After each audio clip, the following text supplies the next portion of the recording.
Di pasal 378 ya, penipuan, di situ ada yang namanya rangkaian kebohongan, bujuk rayu, ya, tipu muslihat untuk mendapatkan sesuatu.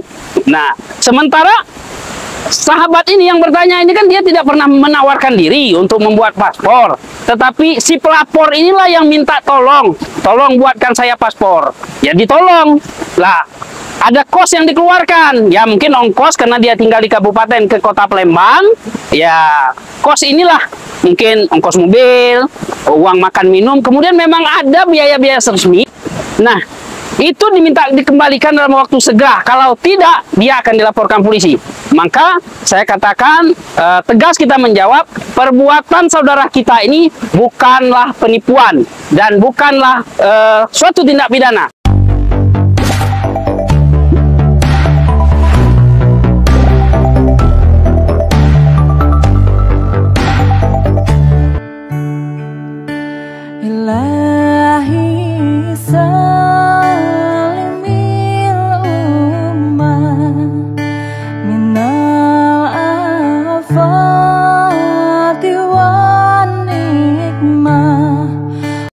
Assalamualaikum warahmatullahi wabarakatuh. Sahabat literatur hukum sekalian dimanapun Anda berada, saat ini kami sedang berada di objek wisata air terjun Temam. Seperti yang kita saksikan, kami di sela-sela bekerja, di sela-sela sidang perdana di Pengadilan Negeri Lubuk Linggau terkait gugatan perdata, kami menyempatkan untuk menikmati suasana alam air terjun Temam.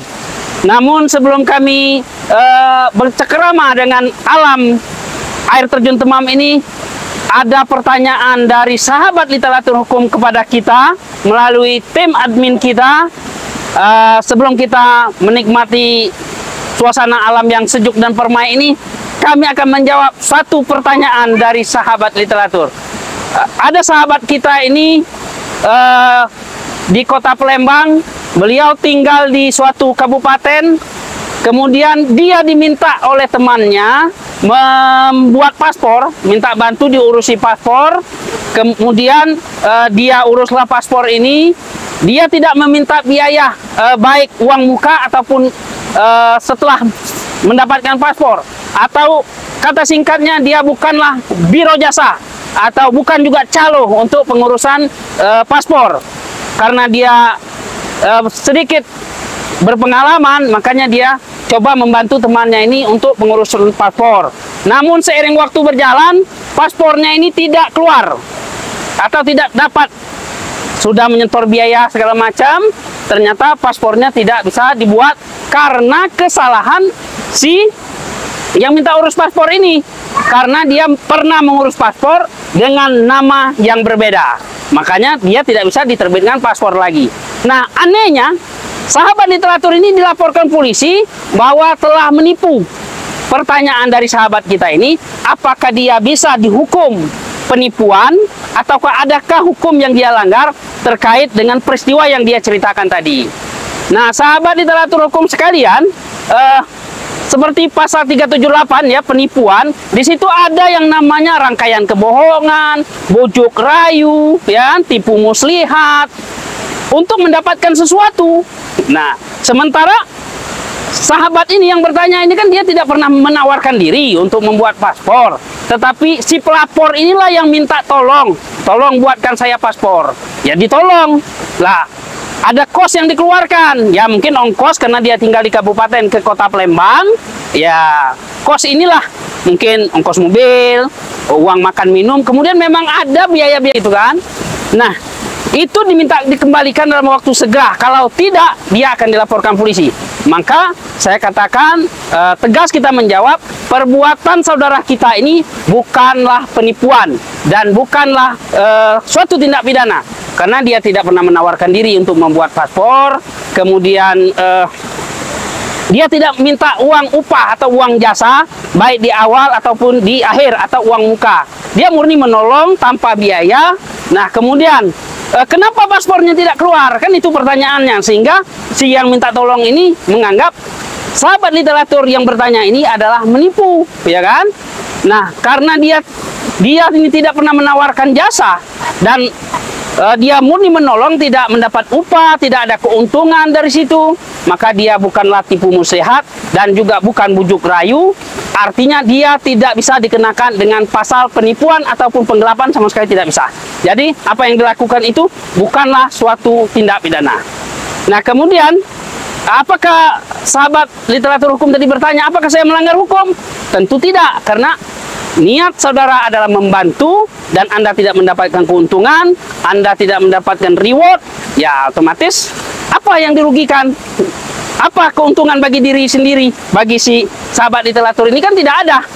Artinya apa yang peristiwa yang diceritakan tadi, bahwa dia ngurus paspor, kemudian ada biaya-biaya yang dikeluarkan, kemudian paspornya tidak keluar, kan bukan kesalahan pengurus, bukan kesalahan sahabat literatur kita tadi, tapi kesalahan dia pernah mengurus paspor, ya toh? Dia pernah mengurus paspor atas nama lain, kemudian dia minta buat paspor lagi atas nama beda lagi. Dia intinya mau membuat paspor ganda, ya otomatis tidak bisa, karena rekam jejak digitalnya ada gitu kan. Jadi yang salah itu adalah yang minta tolong. Jadi tidak bisa Anda dipidana. Anda kan tidak dapat keuntungan. Anda sudah membantu, Anda sudah menolong, kemudian dia minta kembalikan uangnya. Itu bukan kesalahan sahabat literatur, tapi kesalahan orang yang minta tolong. Dia kan udah tahu dia pernah buat paspor. Ya kan? Kenapa dia buat paspor lagi? Justru dia yang akan ada pidananya. Artinya dia mencoba menggandakan identitas atau pemalsuan identitas, bisa jadi untuk kepentingan tertentu. Intinya saya tegaskan kembali, sahabat literatur hukum tadi yang menolong temannya untuk membuat paspor, kemudian ada biaya-biaya yang resmi dikeluarkan untuk di-store ke kas negara, dan termasuk ongkos dan makan minum, itu bukanlah penipuan dan bukanlah penggelapan, dan Anda bukanlah melakukan tindak pidana. Ya, jadi sekali lagi saya review kembali apa yang ditanyakan oleh sahabat literatur tadi. Apakah dia melanggar hukum? Jawabnya tidak. Kemudian apakah peristiwa tadi adalah peristiwa penipuan? Jawabannya tegas saya katakan belum masuk unsur penipuan, karena tidak ada bujuk rayu, ya kan? Tidak ada yang keuntungan bagi dirinya sendiri, dan tidak ada yang diserahkan kepada si sahabat literatur. Jadi apa yang dilakukan itu murni bantuan dan tidak ada keuntungan diri sendiri. Jadi silakan dia mau melapor, tidak apa-apa, tidak akan diterima laporannya, atau laporannya tidak akan ada tindak pidana gitu ya. Jadi saya sampaikan kembali kepada sahabat literatur yang tadi bertanya bahwa Anda tidak bersalah dan Anda tidak melanggar hukum, ya kan? Karena Anda murni tidak mendapat upah, tidak mendapat reward, kemudian tidak ada uang muka maupun di akhir. Intinya Anda menolong murni. Tentang paspornya tidak keluar, kan kesalahan dia yang minta tolong. Dia pernah membuat paspor, hanya namanya berbeda. Sekali ini dulu mungkin namanya Muhammad, sekarang namanya Ali. Mungkin namanya dua, Muhammad Ali gitu kan. Ini ada tujuan tertentu, jelas tujuannya tidak benar kan gitu. Jadi jangan khawatir, silakan dia mau melapor kemana kan, nggak usah takut. Artinya Anda tidak melanggar hukum.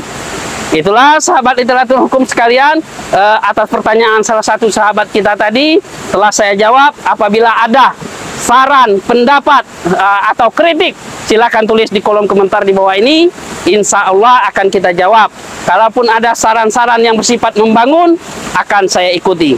Akhir kata, wabillahi taufiq wal hidayah. Wassalamualaikum warahmatullahi wabarakatuh. Oke, mari kita menikmati wisata alam air Temam.